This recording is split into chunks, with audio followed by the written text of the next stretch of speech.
Everyone. और हम अभी MS एक्सेस के माध्यम से लाइब्रेरी मैनेजमेंट सिस्टम तैयार करेंगे, जिसमें हम स्टेप बाय स्टेप डेटाबेस कैसे तैयार होगा। तो चलिए हम शुरू करते हैं। तो मैं नॉर्मली राइट क्लिक से यहाँ से मैं सीधा MS एक्सेस डेटाबेस को उठा लेता हूँ। तो ये हमारे सामने डेटाबेस आ गया है और इसका नाम हम रखेंगे, इसका हम नाम क्या रखेंगे, लाइब्रेरी मैनेजमेंट सिस्टम। तो लाइब्रेरी मैनेजमेंट सिस्टम बनाने के लिए आपको मेनली क्या क्या ज़रूरत पड़ती है लाइब्रेरी मैनेजमेंट सिस्टम में।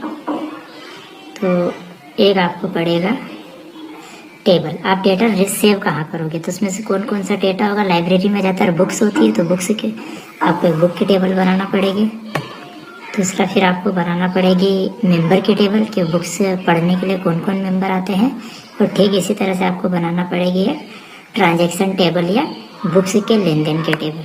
तो चलिए स्टेप बाय स्टेप शुरू करते हैं। तो शुरू करने से पहले आपसे सभी से निवेदन है कि ये मेरे YouTube चैनल की पहली जर्नी है और अभी कुछ ही वीडियो मैंने डाले हैं, तो मेरी ग्रोथ का हिस्सा बनिए, मुझे सपोर्ट करिए, लाइक सब्सक्राइब और कमेंट ज़रूर करिए। और आपके कोई सजेशन हो तो वो भी दीजिए। तो चलिए शुरू करते हैं। तो हम सबसे पहले बनाएंगे बुक टेबल। तो बुक टेबल के लिए नॉर्मली एक तरीका होता है, क्रिएट में जाएं और टेबल पर क्लिक करें और ये जो टेबल है इस पर राइट क्लिक करके डिज़ाइन व्यू करें। तो आपके सामने टेबल आएगा। सबसे पहले टेबल का नाम लिख दीजिए। तो मैं यहाँ पर लिख दूँगा बुक TBL। तो जितनी भी बुक है उनकी जो TBL है वो यहाँ पर ओपन हो जाएगी। तो पहले जो ऑटो ID होती है, तो इसको हम वैसे नाम क्या रखना चाहिए, बुक ID। बुक ID के बाद फिर हम नेक्स्ट देंगे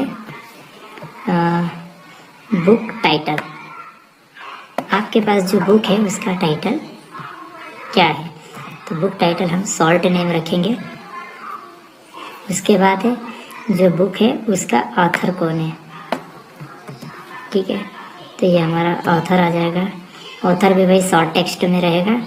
और कैटेगरी क्या है उसकी, तो कैटेगरी के लिए आपको बुक की कैटेगरी, तो कैटेगरी नॉर्मली क्या होता है, कहानी है, विज्ञान है, इतिहास है। तो अगर आपके पास कैटेगरी फिक्स हो तो ठीक है, अदरवाइज आप उसको एक कैटेगरी लिख दीजिए। बाद में फिर आपको जब ज़रूरत पड़ेगी तो आप वो कैटेगरीज को यहाँ से लुकअप विजार्ड में जाके और जो कैटेगरीज है वो यहाँ पर टाइप कर सकते हैं। जैसे मैंने लिखा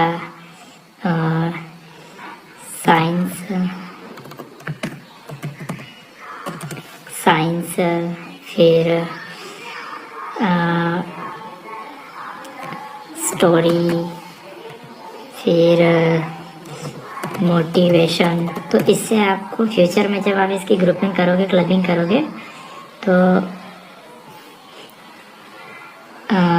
फ्यूचर में फिर आपको इसकी दिक्कत नहीं आएगी। तो खैर ये एक अलग चीज़ है। तो ये हमारे टेबल कंप्लीट हो गए, बुक टेबल। अब बुक टेबल के बाद हम अगला बनाएंगे मेंबर टेबल। तो मेंबर टेबल के लिए भी हम सेम तरीका अपनाएंगे। और मेंबर टेबल इसलिए कि हम किसे दे रहे हैं, तो हम किसे दे रहे हैं, और दूसरा वो व्यक्ति कौन है, कहाँ से आया है। तो ये हो गया टेबल मेंबर। टेबल मेंबर में क्या क्या चीज़ें देखते हैं, एक तो मेंबर ID। तो मेंबर ID ऑटो होती है। फिर दूसरा है मेंबर का नाम, तो किसे ये दी है बुक, उस मेंबर का नाम शॉर्ट रहेगा ये, और उसका कॉन्टेक्ट नंबर। और क्या लिख सकते हैं, एड्रेस, और एड्रेस, एजुकेशन। एक हम फिर यहाँ पर उसका एजुकेशन में आप यहाँ पर कैस्केडिंग दे सकते हैं। तो कैस्केडिंग में आप टाइप कर दीजिए खुद। तो हालांकि हाई H, फिर high school, UG, PG, PhD, other. तो इससे क्या होगा कि आपकी जो बुक है वो किस लेवल के व्यक्ति पढ़ते हैं, उनका एजुकेशन क्या है, ताकि आपको उसका एक प्रॉपर नॉलेज भी हो जाए। तो ये आपका हो गया मेंबर टेबल। अगेन हम फिर तीसरी टेबल लेंगे, ट्रांजैक्शन टेबल, यानी कि लेन देन का रिकॉर्ड हम टेबल किसको दे रहे हैं। और तो ये हमारे ट्रांजैक्शन टेबल है। हमें जैसे जैसे ज़रूरत पड़ती जाएगी वैसे हम इसको आप ट्रांजैक्शन टेबल या तो फिर हम इसको ऐसा कर सकते हैं, इनवर्ट इन आउट टेबल, इस तरह से इन और आउट टेबल। तो इन आउट टेबल में क्या होगा, एक तो ये इन आउट आईडी आप एक दे दो यहाँ पर,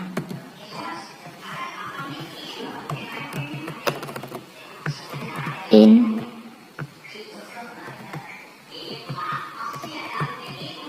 आउट टेबल। फिर बुक आईडी, बुक आईडी इसके बाद आ गया मेंबर आईडी। तो आप ये देख सकते हैं यहाँ पर जो चीज़ें हैं, आपने बुक का भी इशू करी,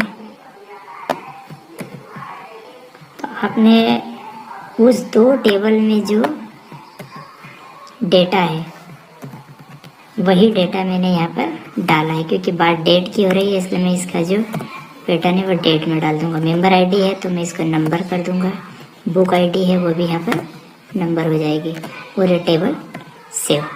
अब इसमें रिमार्क में डाल दो कि हम किसी को देंगे लॉन्ग टेक्स्ट में, और ये भी सेव। तो मैंने बुक आईडी ली है ताकि मैं बुक टेबल का जो डेटा है उससे इसको रिलेट कर सकूं कि इसको मैंने कौन सी दी है। फिर मेंबर आईडी का मैंने मेंबर आईडी डेटा इसमें ऐड करा है। तो इस तरह से दोनों बुक का कॉमन डेटा इसमें ऑटोमेटिक, मुझे जैसे हम वी लुकअप एक्सेल में लगाते हैं ऐसे यहाँ पर हम अलग अलग फार्मूलों के थ्रू ले सकते हैं। तो ये हमारा टेबुलेशन हो गया है। अब टेबल के बाद हम डेटा एंट्री फॉर्म बनाएंगे। तो इन टेबल में डेटा की एंट्री कैसी होगी, तो हम एक एक टेबल को जैसे ये बुक टेबल है तो सीधा हम जाएंगे और फॉर्म विजार्ड पे क्लिक कर देंगे, तो book table plus form wizard और ये सारी चीज़ें हमारे यहाँ आ जाएगी। और अभी हम इसको नॉर्मल डेटा सीट या फिर जस्टिफाई जैसा भी आपको लगे, ये एक समझने के लिए है, जस्ट मैंने एक ये कर दिया है। अब आप यहाँ देख सकते हैं ये हमारा एक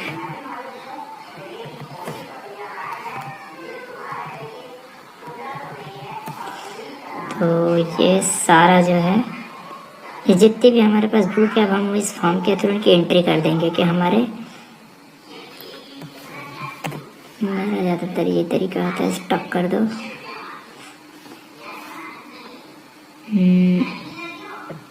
स्टॉक अब देखते हैं कैसा क्या रहता है इसका।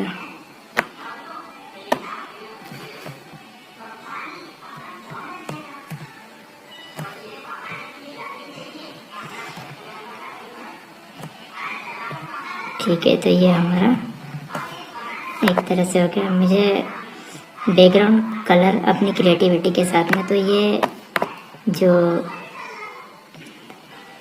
तो फाइनली हमारा जो बुक टेबल है,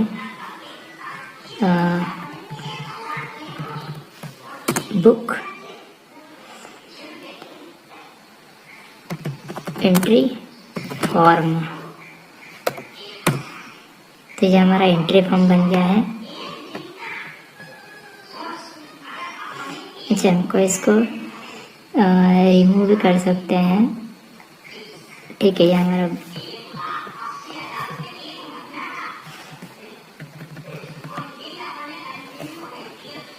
तो ये हमारा एंट्री फॉर्म डन हो गया। ठीक है, मैं इसको अभी सेव कर दूंगा। हम इसमें बहुत सारी चीज़ें इसमें डालेंगे, जैसे डिज़ाइन व्यू में जाकर हम इसमें बटन भी डाल सकते हैं, जहाँ पर क्लोज बटन और अलग अलग तरह की चीज़ें इसमें दी हुई हो। तो अभी मैं इस फॉर्म को सेव कर दूंगा और इस फॉर्म का नाम रखूँगा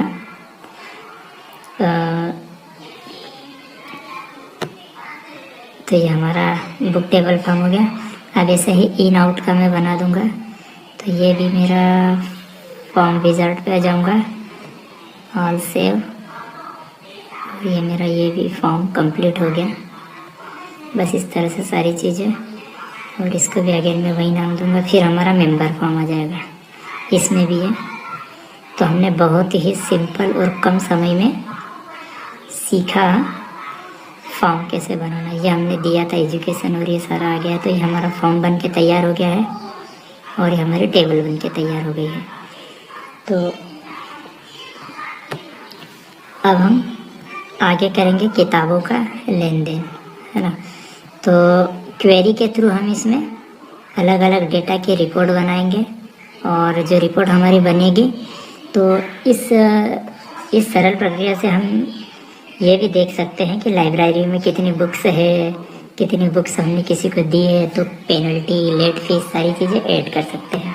तो जैसे बुक टेबल है, मैंने अभी एक टेबल डाली है, टेक्स्ट बुक, ऑथर, जैसे हम अभी एक देते हैं, बुक का नाम है MS एक्सेस डेमो, और गुरु इसका ऑथर है, और ये कहीं का है, मोटिवेशन का है।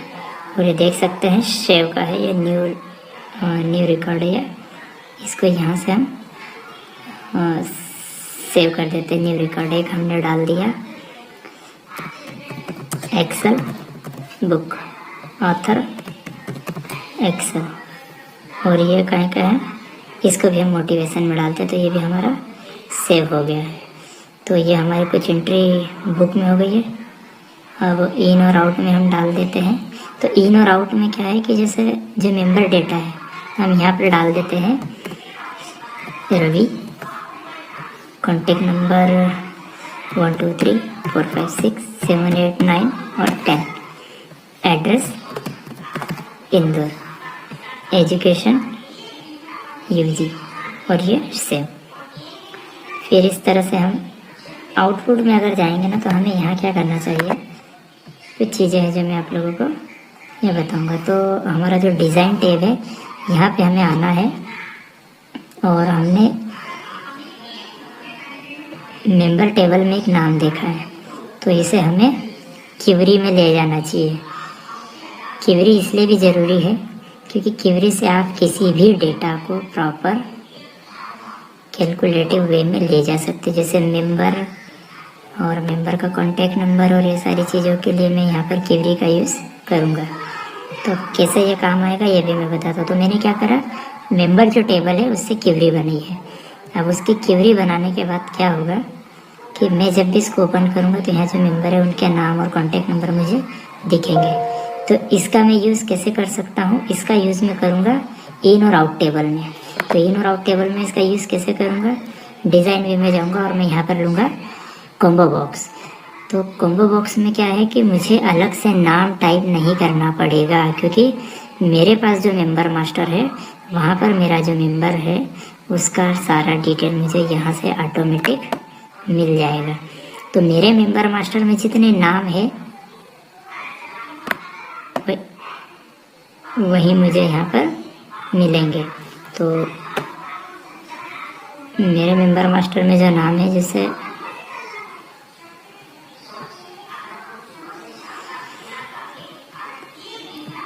अगेन दिस इज फर्स्ट, और क्वेरी है अभी आपके सामने मैंने बनाई है, आप ये देख सकते हैं क्वेरी। और यहाँ पे मुझे मेंबर नाम चाहिए तो ये मैंने सिलेक्ट कर लिया। क्वेरी इसीलिए बनाई जाती है कि आपको बार बार अलग नेम और स्पेलिंग की प्रॉब्लम ना हो। अब ये पूछ रहा है यहाँ पे कि remember this value for use, तो मैं बोला सर यूज़ भी करना है और मेंबर आईडी की जगह इसको सेव भी करना है। अब मैंने क्या करा है कि यहाँ सिर्फ मेंबर का नाम लिया है, जबकि मेरी उस टेबल में मुझे मेंबर नेम भी रखना था। लेकिन अब मैंने यहाँ पर जो दिया है वो मेंबर आईडी दिया है, तो मुझे लगता है फिर मुझे इसको फिर से बनाना चाहिए ऑलमोस्ट।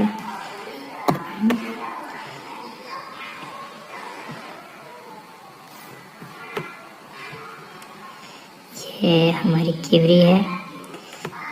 अब मेरे टेबल में कौन सा ऑप्शन है?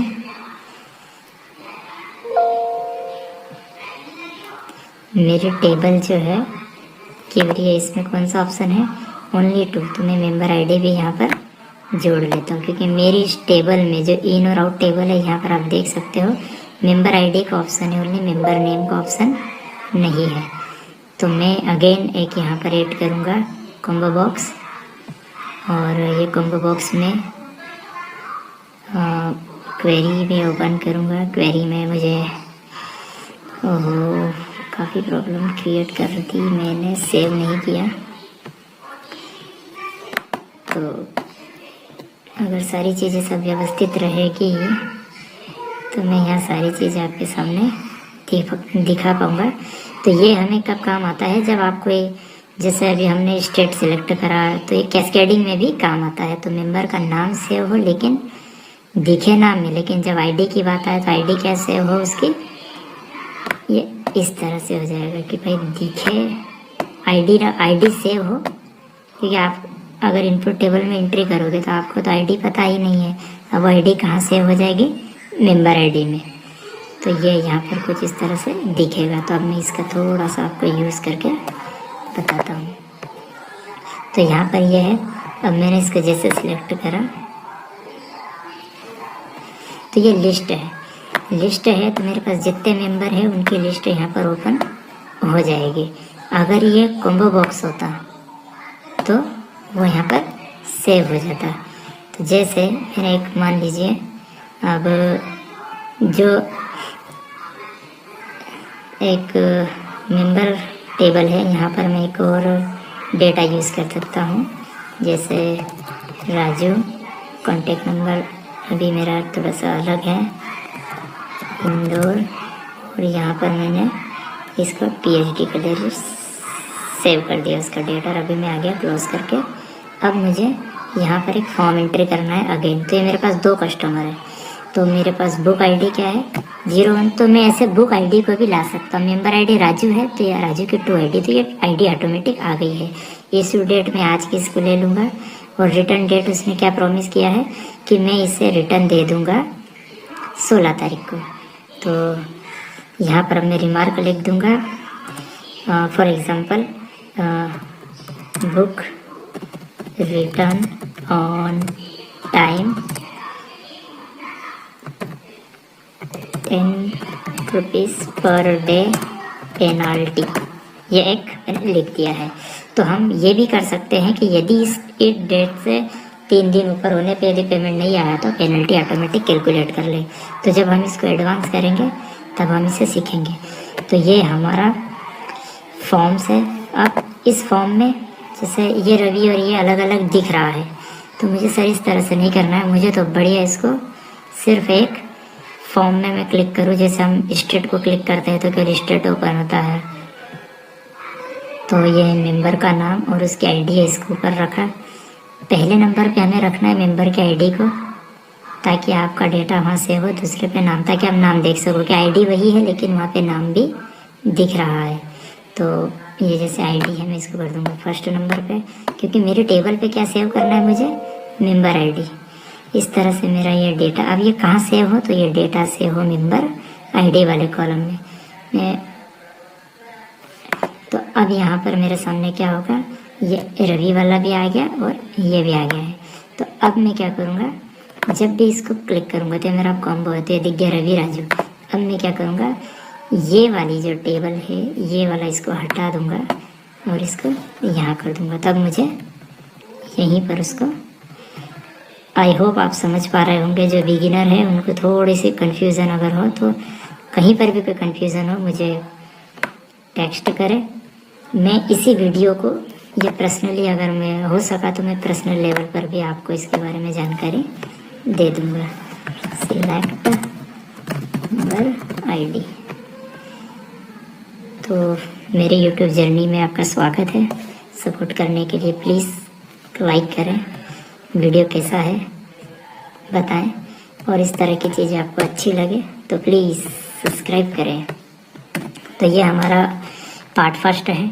सेकंड पार्ट में मैं आपको जैसे पेनल्टी की है तो वो क्वेरी ट्रांस जैसे इनपुट है, यहाँ पर ये एक बुक आ गई है ना, तो इसकी रिपोर्ट बनाना, इसमें पेनल्टी का कॉन्सेप्ट क्या होगा, वो सारी चीज़ें हम सीखेंगे।